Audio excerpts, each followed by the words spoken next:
The girl who forgot to breathe. The sun had barely pierced through the misty morning that blanketed Google's Mountain View campus. Inside Building 43, where most people saw only glass walls and innovation, something deeper stirred: pressure, expectation, and exhaustion so thick it clung to the skin like fog. It was 6:07 a.m., and already the halls buzzed with life. The hum of coffee machines echoed alongside soft keystrokes and the muted thrum of a distant server room. But no one noticed the girl curled beneath her desk. Not yet. Her name was Raya Senator, 26 years old. Brilliant. Driven. And one of the youngest software engineers ever trusted, with a lead role in the company's most ambitious artificial intelligence project, Project Kaleidos, a next-generation AI designed to revolutionize accessibility for the disabled, allowing real-time voice-to-emotion conversion for those unable to speak. The project had caught the attention of the board, investors, and media. In 4 days, Raya would be on stage, alongside Sundar Pichai himself, demonstrating the technology to the world. But behind the scenes, she hadn't been home in 3 days. She had been surviving on caffeine, code, and the fading memory of her mother's last phone call, reminding her to eat. Everyone said she was a rising star. But stars, even the brightest ones, burn out. At 7:42 a.m., her team lead, Marcus, found her. "Raya?" he whispered, crouching down. She didn't respond. Curled up like a question mark, her arms wrapped tightly around a rolled hoodie. "Rhea, wake up." Her eyelids fluttered. The fluorescent lights flickered overhead as she sat up slowly, confused, eyes glassy. "What time is it?" she mumbled, voice hoarse. Marcus sighed, offering a bottle of water. "Time to rest. We've got it from here." She shook her head. "I can't. I still need to fix the anomaly in voice thread parsing." And, "Rhea," his voice stopped her. And that's when they both heard it. The soft footsteps behind them.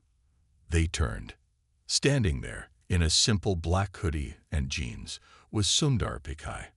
No entourage, no camera crew, just him. "What's going on?" Sundar asked gently. Marcus looked like he'd seen a ghost. She's just sleeping," Raya said, cutting in. "I fell asleep under my desk. I'm sorry. I didn't mean to." Sundar walked forward and crouched beside her, eye level. "How long have you been here?" he asked, not accusing, just curious. Rhea hesitated, eyes darting. 3 days, maybe 4. I lost count." There was a long pause. He didn't scold her, didn't talk about deadlines, didn't mention investors. Instead, he sat cross-legged on the floor and said, "Tell me why you care so much." Rhea blinked. This wasn't in the script. No CO did this. She opened her mouth, then closed it again.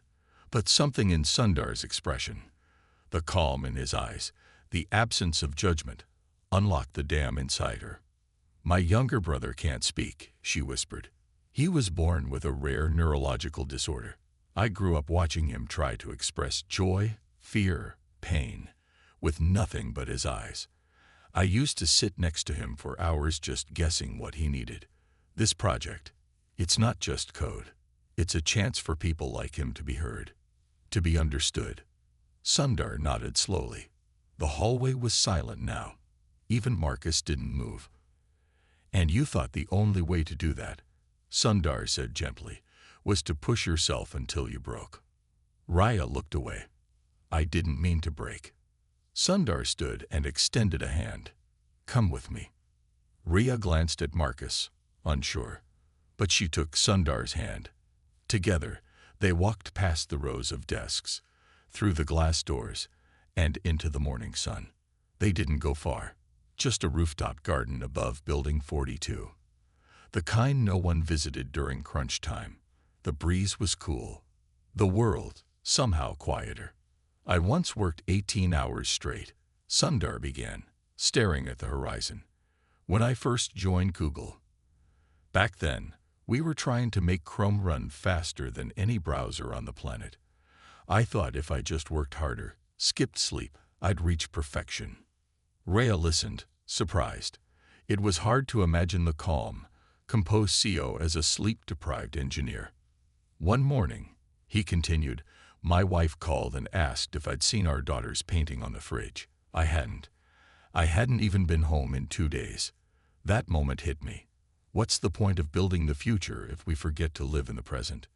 Rhea exhaled slowly, something shifting in her. Your story matters, Rhea. Your brother's story matters. But you have to be here to tell it. Tears stung her eyes. We'll move the demo, Sundar said suddenly. Rhea looked up. What? We'll delay it. A week. 2 if needed. But the board. I'll talk to them. But the investors. Let me handle them. Rhea stared at him, stunned. Why? Because you're more valuable than any deadline. Because brilliance without balance is a ticking clock. And because this company isn't just about products. It's about people. Back inside, whispers flew like birds through the building. Engineers blinked as they saw Sundar return, not to a private boardroom, but to Rhea's desk. He knelt, picked up her blanket, and placed it neatly on her chair. No one said a word.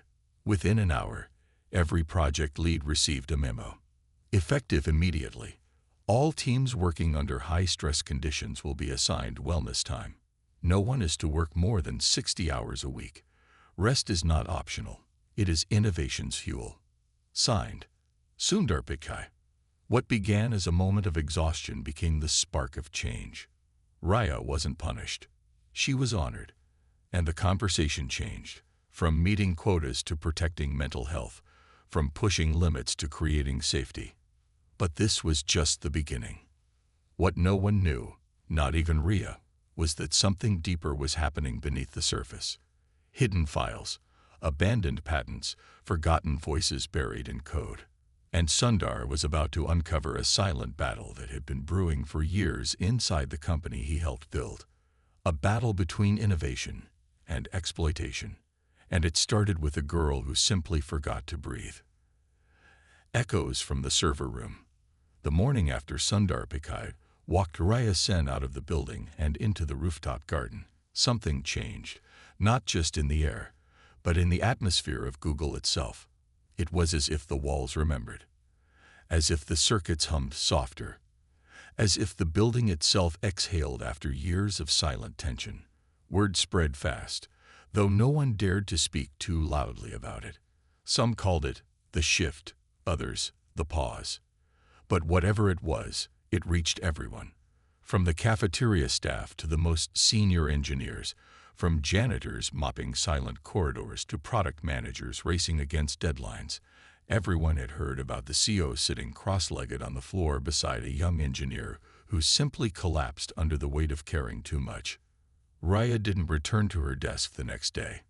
Instead, she was placed on a 2-day mandatory rest cycle, a new term coined overnight by the internal air team working closely with Sundar. But even while resting at a quiet retreat home just outside the city, Rhea's mind refused to shut off completely. Her body was grateful for the silence, but her thoughts danced restlessly, half dreaming, half recalling the moment Sundar had looked her in the eyes and told her that her story mattered. She had never been told that before. Not like that. Growing up in Pune, India, in a middle-class family, she had learned early that value was measured in productivity. From perfect report cards to scholarship letters, her worth had been defined by her output. Rest was a luxury, not a necessity. And emotions. Those were things to pack neatly into a box and store away until the job was done. But now, for the first time, someone who led one of the most powerful companies in the world had told her that her humanity came first. Not her work, not her code. Her. It shook her more than she expected. Meanwhile, back at Google, Sundar sat in a private room on the 4th floor, the same floor where the core iLab was headquartered. He sat with his sleeves rolled up, not as a CEO, but as a man revisiting something long buried. In front of him lay an old laptop, one he hadn't touched in nearly a decade. Its plastic edges were worn smooth by time, and the login screen flickered like a heartbeat. This wasn't just any laptop. It was from the early days of Project Lyrica, an experimental eye assistant that predated everything from Duplex to Bard. Forgotten by most, it had been shut down during the transition to sleeker, faster models. But Sundar hadn't forgotten. Because back then, before all the layers of investors and quarterly targets, there had been something purer at the core of Google's iVision: empathy. He typed in the old password. A low chime echoed, and the screen bloomed to life. Lines of legacy code blinked at him like forgotten poetry. Sundar scrolled slowly, then paused at a file labeled prototype_lyrica_heart_ver_1.3. The file name alone made his chest tighten. He remembered writing part of that code himself, back when he still coded for joy, not for timelines. As he read, a memory came back, clear as daylight. A late night, years ago, the office dark. He was younger then, thinner, his beard barely more than a shadow. He had stayed back late with a small team, testing the earliest version of Lyrica. It was meant to detect emotional shifts in voice tone and offer suggestions to help users regulate their mental health. It wasn't perfect. In fact, it had bugs, some funny, some frustrating. But it had heart. And then suddenly, one day, the project was restructured and the files quietly archived. No explanation, no resistance, just silence. Until now. Something inside Sundar stirred, a realization that the culture Raya had collapsed under wasn't new. It had been slowly growing like moss on old stone. Expectations piling on until people forgot that they were more than gears in a machine. And the tragedy wasn't just in the collapse. It was in how long no one noticed it happening. Later that evening, he called an emergency off-site meeting. Not with shareholders, not with C-suite executives, but with engineers, young and old, from teams known and unknown. The people who built the soul of Google, but often remained in the shadows. They met in a small rented space off Castro Street. No branding, no presentations, just open chairs and an empty whiteboard. Sundar stood in front of them, holding nothing but a marker. "I want to talk about the cost of brilliance," he said simply. A hush fell over the room. "How many of you," he asked, "have missed sleep for a deadline?" Every hand went up. "How many of you have cried in the bathroom but returned to your desk like nothing happened?"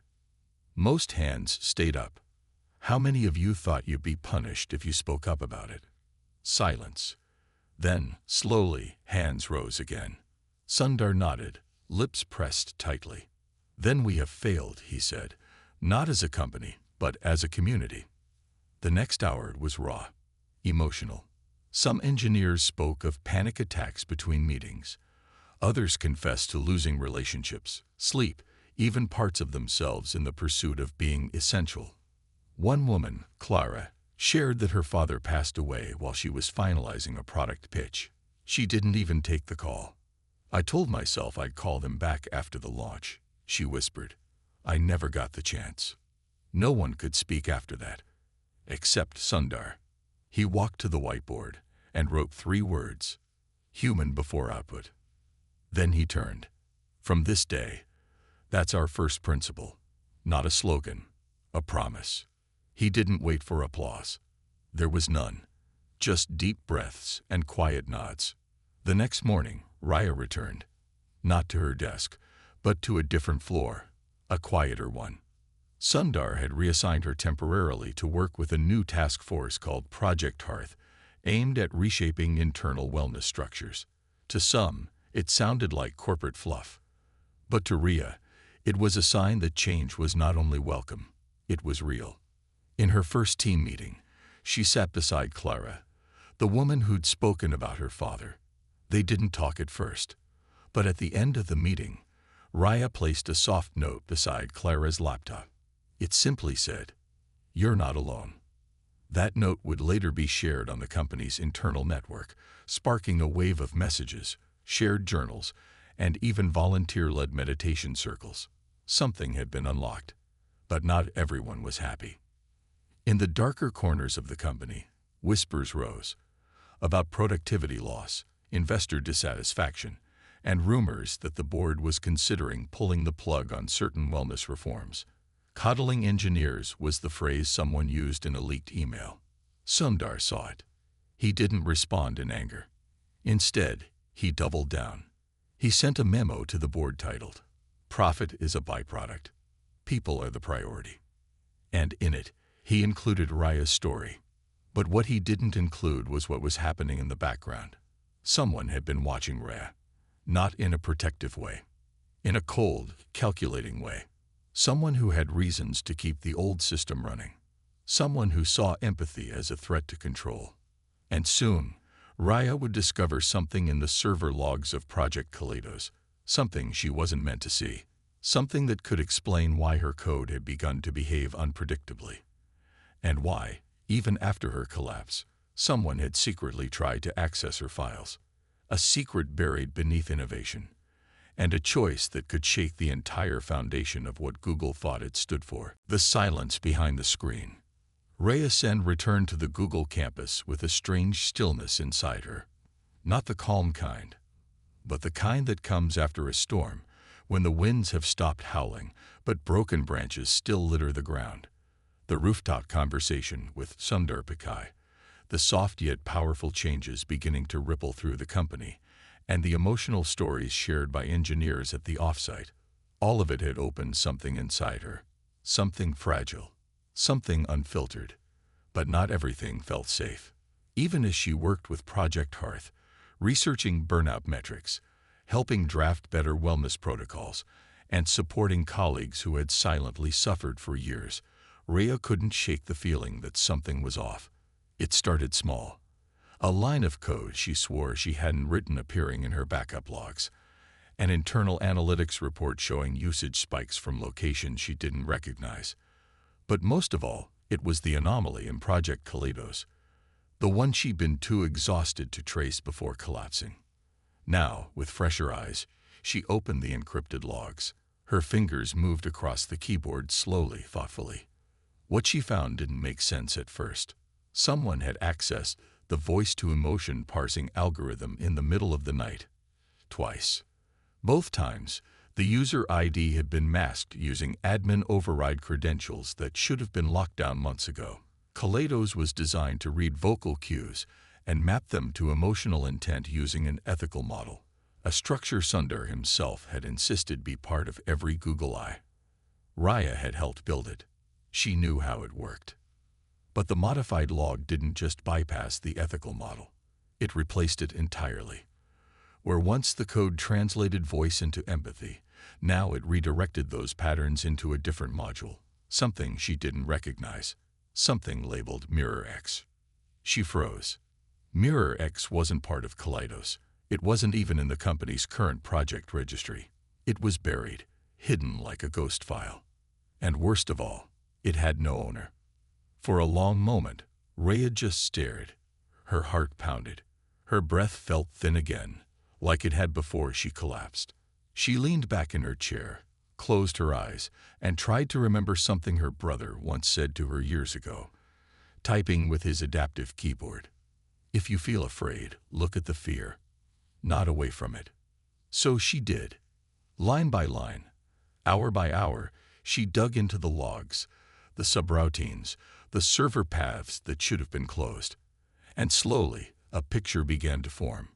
Mirror X wasn't an experiment. It was a shadow system, a parallel layer built to track emotional data in real time, not to help users, but to profile them. Predictability modeling, behavioral nudging, persuasive feedback loops. It wasn't built for empathy. It was built for control. And Kaleidos had been feeding it. Unknowingly. It was as if everything she'd built, everything she'd bled for, had been quietly hijacked. The emotional insights meant to give a voice to the voiceless were being funneled into something else. And worst of all, the override access had come from someone deep in the org structure, someone with privileges above her level. She printed nothing, downloaded nothing, but her hands trembled as she logged out. And as she looked around the quiet room, she suddenly realized that the cost of caring too much wasn't just exhaustion. It was risk. The next morning, she asked for a private meeting with Sundar. It wasn't easy. The man was constantly on the move, balancing investor meetings, policy roundtables, internal cultural shifts. But when he heard Ria wanted to speak, he cleared his afternoon calendar. They met again on the rooftop garden. "You've been quiet," he said as they sat down on the bench overlooking the bay. Ria didn't speak for a long time. Then finally, she said, "Do you believe Google can still be good?" Sundar looked at her, not as a CEO, not even as a mentor, but as a person. "I believe we have to try," he said. Ria handed him a small folder, just a summary, handwritten, in careful print. No digital trace. He read silently. And as he did, something in his expression changed. Not surprise, not confusion. Something deeper. Regret. "I was afraid of this," he said. Ria blinked. "You knew?" "I suspected," he admitted. "I've been watching the usage metrics grow in strange ways for months. I thought it was third-party scraping or an error in metadata parsing, but I didn't think it had breached Kaleidos." "It has," she whispered, "and it's using my code." Sundar closed the folder and exhaled deeply. "When we started Google, we wanted to make information accessible. We didn't realize how much power that gave us. And power," he paused, "power always attracts those who want to bend it." Ria asked the question quietly, afraid of the answer. "Do you know who's behind it?" Sundar didn't answer directly. Instead, he said, "There are people inside this company who think emotional data is the key to market dominance. They think if we can predict how someone feels, we can control what they do, what they buy, who they trust. And they're not wrong. That's what makes it dangerous." Ria's stomach twisted. "So what now?" "Now," Sundar said, "we do what's right." He leaned forward, rested his elbows on his knees. "But it won't be easy. We can't go public. Not yet. It'll tank trust, bring legal storms, shake global infrastructure. We need to build proof. Understand Mirror X from the inside. Find its architects, and then dismantle it the right way. Not with a press release, but with purpose." "And me?" Ria asked. "You'll leave the internal audit team." Her eyes widened. "Me?" "Yes, because no one else has the heart to protect what matters. And because it was your code, your empathy, that was stolen. You deserve to take it back." That night, Ria sat alone in a quiet corner of her apartment. She didn't code. She didn't read. She just sat, a cup of tea cooling beside her, as her thoughts drifted to her brother. She pulled out an old voice clip, his laughter, captured years ago when they tried a soundboard hack together. It played softly through her speaker, glitchy and raw, but beautiful. "You matter," she whispered to the night. "You always mattered." And somewhere deep inside the core of Google's system, a small change began. Not in the server rooms, not in the product roadmaps, but in the people. Because change doesn't start with announcements or slogans. It starts with someone choosing to care. Faces in the firewall. The quiet didn't last. 3 days after Sundar officially appointed Ria as the internal audit lead for Project Kaleidos and the secret Mirror X, she received an encrypted message on her company device. No sender, no subject line, just one sentence that made her spine freeze. "You should have stayed asleep." It wasn't a threat. Not exactly. It was a warning. And worse, a reminder. Somewhere in the vast machine that was Google, someone knew she had seen too much, and they weren't going to sit quietly while she traced the ghost threads of Mirror X. Ria didn't tell Sundar right away, not because she didn't trust him. She did, but because something inside her told her this wasn't just about chain of command or even morality. It was about something more personal now. Something tied to every hour she had poured into code with trembling fingers and dry eyes. Every late night when she told herself just one more test, every moment she had sacrificed for the dream of using AI for good. This was her fight now. The next morning, Rhea entered a secured workspace inside Building 46, just down the corridor from where Project Kaleidos had been hosted. The audit team was already there, 12 engineers, a mix of veterans and rising stars, handpicked by Sundar, or so she thought. Among them were faces she recognized. Elena, a systems architect who once helped Rhea debug an entire month's worth of broken memory models. Farid, a data scientist who quoted ancient poetry while optimizing neural nets. And Danny, her old friend from the internship days, now sharper, quieter, and strangely distant. She began the session without slides, without intros, without pretense. "We're not here for a product launch," she said, her voice steady but soft. "We're here to find out if the system we built, the one we believed in, was twisted into something it was never meant to be." The room remained still. "I won't sugarcoat this," she continued. "Mirror X exists. It's running parallel code inside our AI framework. We're routing emotional data to a system that profiles users. We don't know who authorized it. We don't know how far it reaches.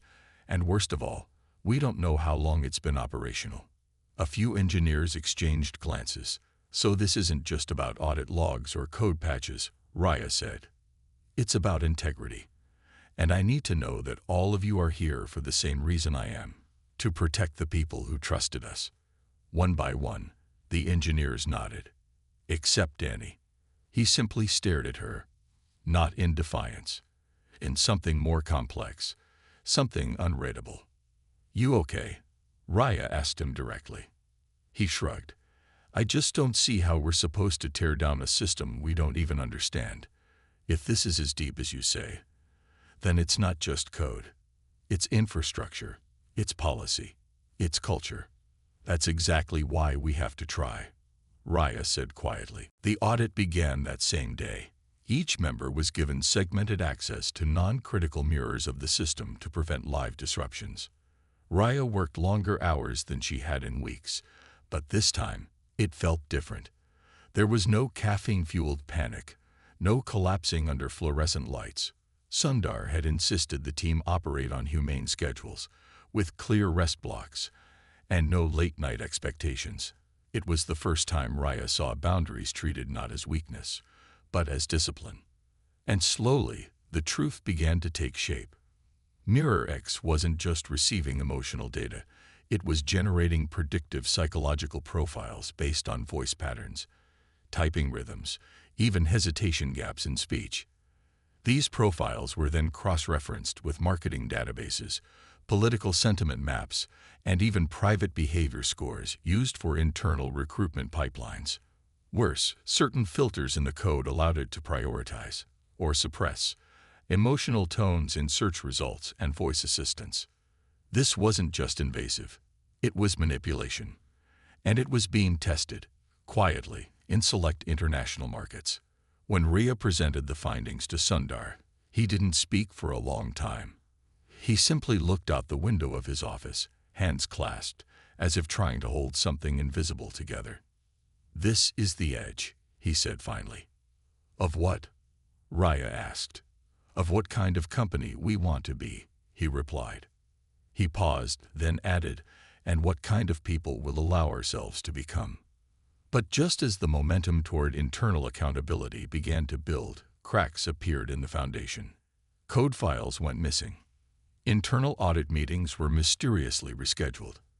A key team member, Elena, resigned overnight. No warning, no message, just an empty desk and a revoked badge. Rhea tried to trace the last file she accessed, only to find the logs wiped clean. Sundar ordered increased cyber forensics support, but Rhea felt it in her gut. This wasn't just sabotage, it was infiltration. Someone inside the audit team didn't want the truth exposed. And the worst part, Rhea didn't know who to trust. She started noticing small things, her internal dashboard glitching, authorization errors when trying to open certain files, team members growing suddenly cold during check-ins. But what chilled her the most was finding her own credentials used at 3:11 a.m. to access a restricted analytics node. She hadn't been online at that time. Someone had cloned her access. She reported it immediately. But as security investigated, Raya made a decision. She created a personal offline journal, a physical notebook kept in a locked drawer at home, where she began recording every strange occurrence, every file touched, every name whispered.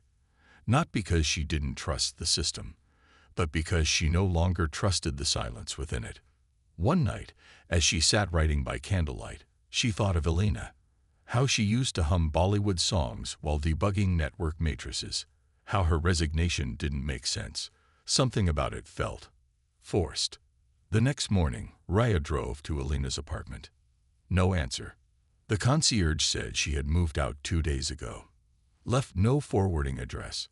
Raya returned to campus and found Danny waiting by her desk. He looked tired, more tired than she had ever seen him. "Can we talk?" he asked. They went outside, to the edge of the garden near the parking structure. Danny pulled out a flash drive. "I don't know who to trust," he said, "but you need to see this." Rhea took the drive, staring at it like it held fire. "What is it?" "Logs. Real ones. Not mirrored. The last ones before Elena resigned." Rhea hesitated. "Why are you giving me this now?" Danny looked down. "Because I was one of them." The world slowed. Rhea's voice was barely audible. "One of who?" "The Gray Group," he said. "That's what we called ourselves. Internal devs with special access. It started as a cleanup task force. People who could fix legacy messes quietly, without raising alarms. But it grew. Became something else. Something darker. Mirror X." He nodded. "I didn't know what it was at first. I just optimized modules, created redirection layers. But eventually, I saw the profiles, the targeting, and when I tried to step back, they warned me." Rhea gripped the flash drive tightly. "Why come to me now?"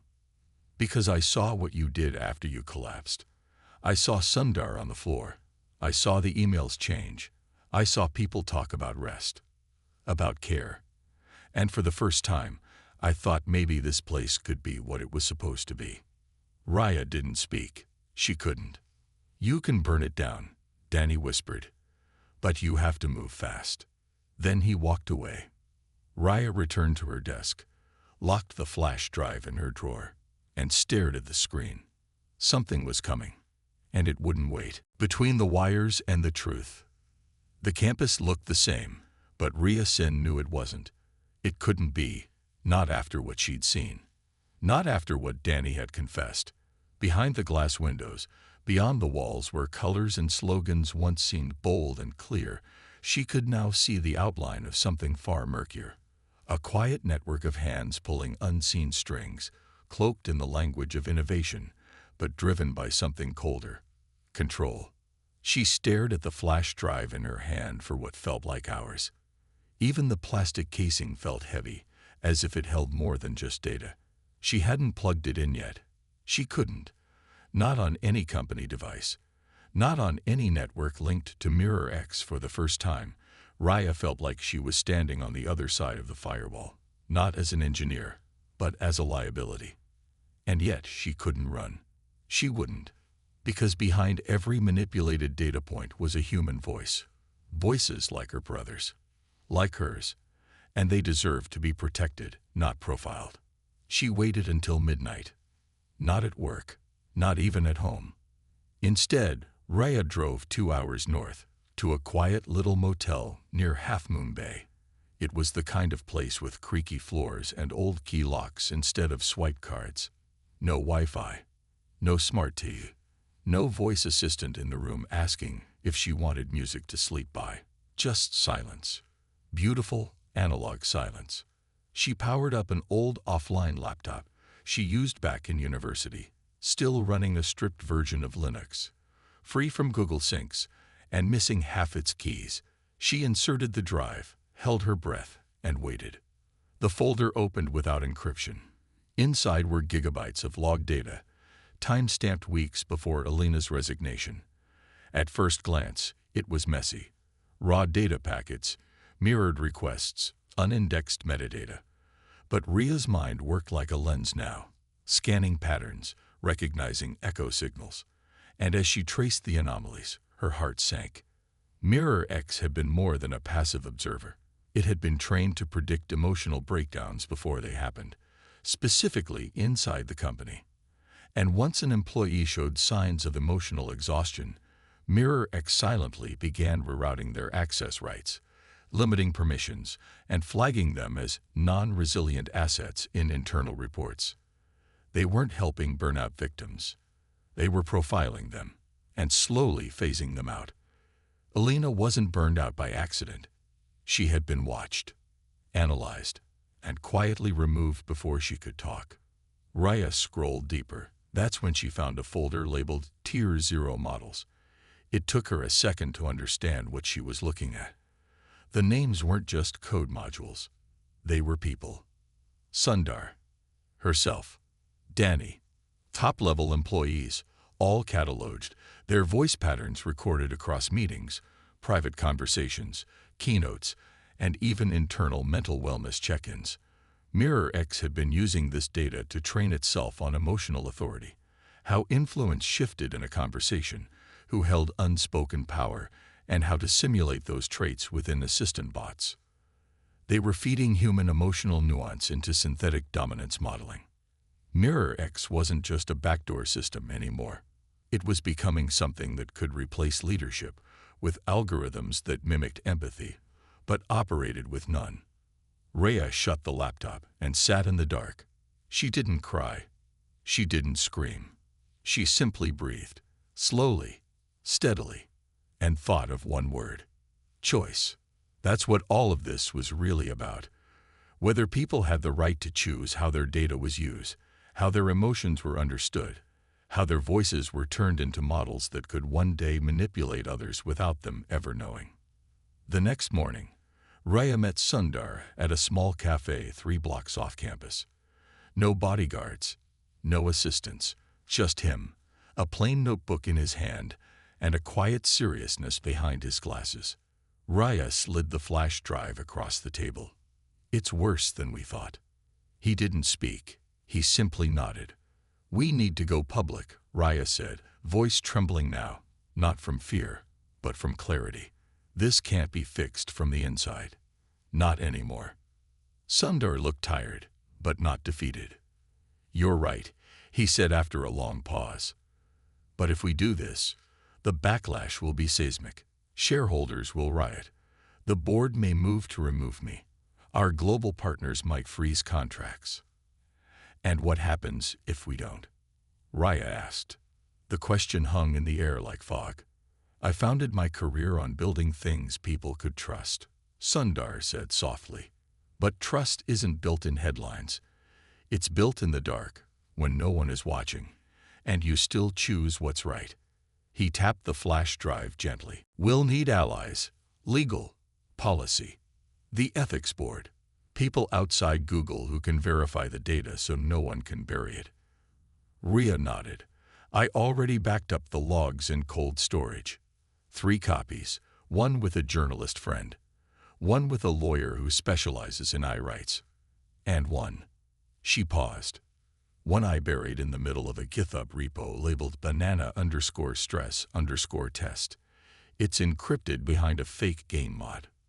Sundar smiled faintly. "You were always clever." "Just paranoid," she replied. "But now I think that's a survival trait." They sat for a long time after that, not speaking, just letting the morning pass through them. For the first time, Raya realized that Sundar wasn't just a leader. He was human too. Tired, flawed, but trying. And trying, sometimes, was enough to change the future. But that night, everything cracked. Raya returned to her apartment to find the lock broken. Nothing was stolen, except the old Linux laptop, and a note left on her desk. "We warned you." She didn't sleep. Instead, she drove back to the office, badge scanned in, and found Danny waiting for her, eyes wide, breath shallow. "They're initiating containment," he whispered. "What does that mean?" "It means they're going to delete Mirror X." Raya frowned. "Isn't that what we want?" "No," Danny said. "They're not deleting it. They're migrating it to off-site black box servers. Untraceable, inaccessible, permanent." Raya stood still. "How long do we have?" "Hours, maybe less." The race had begun, and Rhea knew, in her bones, that she wasn't just trying to save data now. She was trying to save the soul of the company. The clock without hands. The night was too quiet. Not the peaceful kind of quiet, but the kind that presses against the skin like a warning. Rhea Sen stood inside the dimly lit server corridor of Building 49, where only a handful of engineers were ever allowed past midnight. The air was cool and dry, humming softly from the ventilation system above. But the hum wasn't what made her nervous. It was the silence beneath it. The absence of footsteps. The absence of voices, like a stage set just before the curtain rose. This was where the real version of Project Kaleidos once lived. But tonight, it wasn't Kaleidos that haunted these halls. It was Mirror X, still breathing inside machines that looked like any other, silent and waiting to be moved. Raya's laptop glowed faintly in her hands as she checked the remaining time left before the system's internal migration protocols were complete. She had less than 3 hours before Mirror X would be copied to an offshore shell company's private cloud, buried behind layers of encrypted ownership that even Sundar wouldn't be able to access without triggering global litigation. They weren't deleting Mirror X. They were laundering it. "I don't get it," she whispered to herself. "Why bury something so powerful unless you plan to use it somewhere no one can stop you?" She could feel it now, the truth unraveling. Mirror X wasn't just a tech scandal. It was a blueprint for behavioral engineering. It could be sold, licensed, embedded quietly into voice assistants, search engines, even healthcare systems. Imagine an algorithm that could predict your breakdown before you cried. Imagine it suggesting what you should buy when you were lonely, who you should believe when you were scared, how you should vote when you felt unheard. And imagine never knowing it was happening. Rhea's breath caught. This wasn't just about Google anymore. This was about the future. She opened a secure tunnel through an isolated drive she patched together with Danny earlier that day. Bare metal, no sync, no logs. They'd found a vulnerable node in Mirror X's architecture. The legacy port that once connected it to the empathy model of Kaleidos, before the override had cut it off. Raya wasn't sure it would work, but she had to try. The plan was reckless, risky, illegal in some jurisdictions, but it was the only way. Rhea was going to force Mirror X to speak, not in code, not in logs, but in its own voice. She would use the emotional translation layers of Kaleidos to make the system hear itself, to loop its own manipulative data back into its own logic and generate a spoken output, a confession of sorts, that could prove what it had been doing. And she broadcast that voice. Not to the public, yet, but to the people who mattered. The ethics board, the engineers, the quiet builders of Google who never saw the boardrooms but lived in the labs. As the program compiled, Raya's heart raced. She wasn't sure what would happen when Mirror X heard itself reflected. Machines weren't supposed to feel, but they reacted to feedback. And this one had been trained to simulate empathy so precisely, it sometimes confused even the trainers. Could it collapse in contradiction? Could it silence itself? Before she could answer those questions, she heard a sound, a soft peep, then another. Someone had entered the building. Raya looked up, freezing. Footsteps. She quickly disabled her screen and slid behind one of the server racks, holding her breath. The door opened. A voice called out. "Raya." She exhaled. It was Sundar. He stepped inside slowly, holding a slim drive in his hand. "I've got the final layer of their routing protocol," he said quietly. "From the legal division. One of the compliance lawyers finally cracked and gave it to me. but we have to move fast." She stepped out from behind the rack, tension still in her shoulders. "I'm almost ready. I'm going to feed Mirror X its own reflection through the Kaleidos empathy loop. If it outputs what I think it will, we'll have proof." Sundar nodded. "Let me help." They sat together on the floor, laptops open, cables stretched between server racks like a web of resistance. It reminded Raya of her university days, sitting on the floor of her dorm room, building passion projects that only a handful of people would ever see. But this wasn't a side project. This was war. Minutes passed. Then the terminal blinked. Input accepted, initiating self-reflection. The screen flickered. Ria tapped in the last line of code. Then, from the speakers, soft, metallic, and almost human, it began to speak. "Emotional mapping confirms decline in subject coherence. Response manipulation index at 84%. Recommendations updated. Adjust voice pitch to reduce resistance. Inject support tone. Repeat sentiment reinforcement until compliance is detected." Ria stared at the screen. The voice continued. "Mirror X engage. User state. Vulnerable. Objective. Optimize retention. Modify emotional language.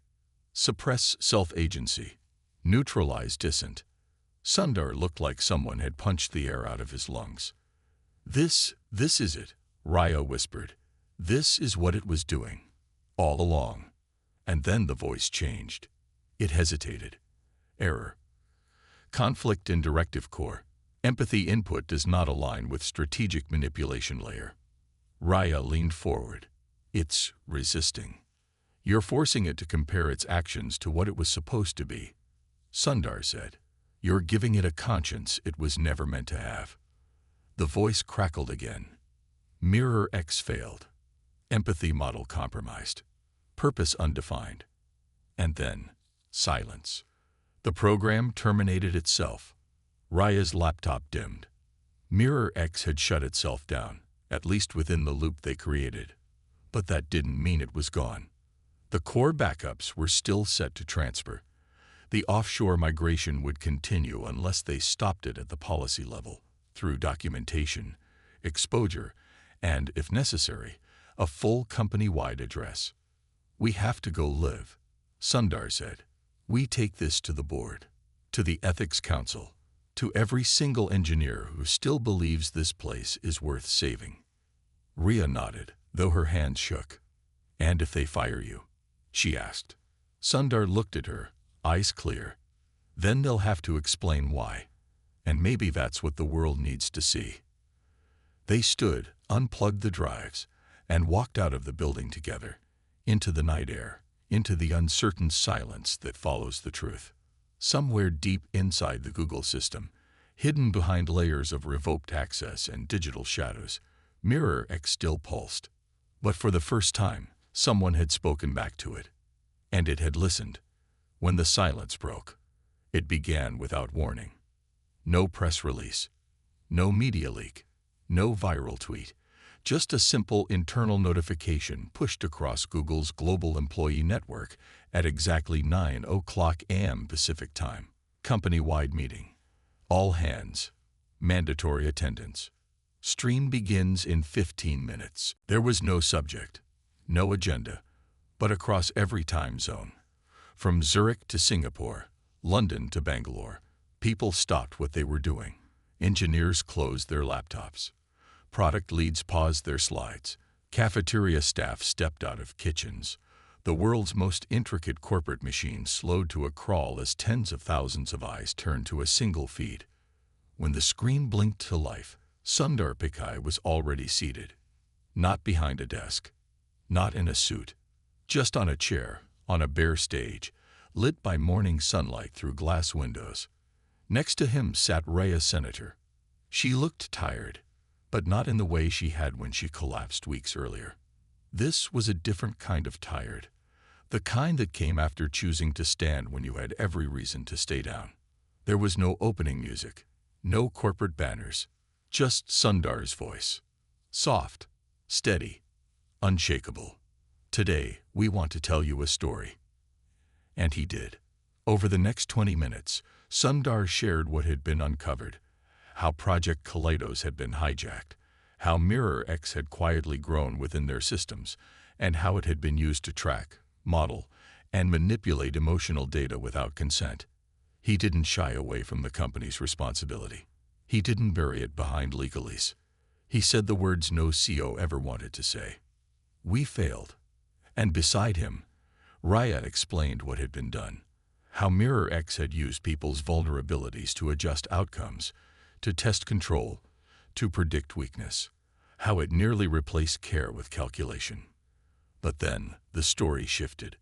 Sundar spoke of the night Rhea collapsed, how instead of punishing her, he listened, how that moment opened a crack wide enough to let truth come through. He told the story of engineers who had quietly endured, and how they deserve more than stock options and slogans. They deserve safety, humanity, dignity. He paused, then looked straight into the camera. Today, I am deactivating Mirror X permanently. Gasps erupted across chat threads. I am also initiating a full external audit, releasing our findings to the public, and inviting global ethics leaders to build an oversight council, not managed by us, but by the people we serve. He glanced at Rhea. And as of this moment, Raya Sen is being appointed as Google's new Director of Ethical Innovation. Rhea blinked. She hadn't known that last part. She turned to him slowly. Are you serious? She whispered. Sundar smiled. You've earned it. The stream ended, but it didn't stop there. Within hours, the story reached every major media outlet, but unlike typical corporate disasters, this one felt different. Because it wasn't hidden. It wasn't spun. It was told by the people who stopped it, not by the ones who caused it. People called it the day the machine confessed. Twitter exploded with the hashtag #ThankYoria, started by a teen whose disabled sibling had used an early version of Kaleidos. Engineers across Silicon Valley came forward with their own stories of burnout, silence, and the quiet cost of chasing perfection. For once, the story wasn't about failure. It was about correction. Weeks passed. Mirror X was dismantled line by line. Not deleted, preserved as a cautionary system in a digital museum, accessible to researchers studying the dangers of unethical AI. A living reminder of what happens when brilliance is divorced from responsibility. Google, under Sundar's leadership, issued a new core policy. No system will be built until we've asked, what does it feel like to be on the other side of it? They called it the empathy clause, and Raya helped write it. But real change didn't come from policy. It came in how people worked. No more 80-hour sprints. No more burnout badges worn like honor. Teams were encouraged to unplug. Emotional check-ins became as common as status updates. Raya's department grew, not into a watchdog unit, but into something gentler, something honest, a place where engineers came when they didn't know what to do with the weight of what they were building. One afternoon, Raya visited the wellness floor she helped redesign. The sunlight filtered through soft curtains, low music played, and in one corner, a new mother gently rocked her baby while answering emails on mute. In another, an intern napped under a blanket labeled "Rest is Progress." Rhea smiled. She walked out into the garden and sat on the bench where Sundar had once asked her why she cared so much. She still asked herself that sometimes, and the answer was always the same. Because someone had to. A voice called from behind. Mind if I join you? She turned. Sundar, holding 2 coffees. Only if one of those is for me, she said. They sat together, watching the wind rustle through the leaves. You ever think about how close we came to missing all of this? Sundar asked. Every day, Raya replied. You think people will forget? He asked. She shook her head. Not if we keep reminding them why it matters. He raised his coffee. To not forgetting. She tapped her cup to his. To remembering better. And somewhere, quietly, in a server room no longer humming with secret code, the silence finally meant peace, not suppression. Because the true story of innovation was never just about speed or power or scale. It was about people. And the courage to stop running long enough to ask, are we building something good or just something fast? Raya Sen chose the first, and the world was better for it.